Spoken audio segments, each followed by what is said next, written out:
कहती मैं इज्जतमंद बाप की बेटी तलाक लेके घर आ गई। जुर्म मेरा ये है कि मैंने अल्लाह के रास्ते में खैरात की है। कहती हैं मेरा वालिद परेशान कि गलती जिसकी मर्जी हो, कसूर तो बेटियों का ही होता है ना। लड़के पाक के पाक रह जाते हैं, मंगनी भी टूट जाए तो बच्ची की जो हालत होती है वो कोई बता सकता है।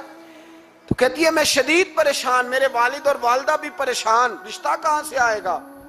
1-2 साल हम शदीद करब में रहे, रिश्ता आया तो बड़े अमीर आदमी का। मैं तलाक याफ्ता थी पर बंदे कवारे का रिश्ता आया।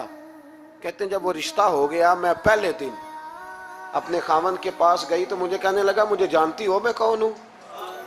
मैंने कहा नहीं। कहने लगा मैं वही हूं जो तेरे दरवाजे पे खैरात लेने आया था। तुझे मेरी वजह से तलाक हुई तो मैं उसी रात जाके मुसल्ले पे रोया कि मौला मेरी वजह से बेचारी का घर उजड़ गया।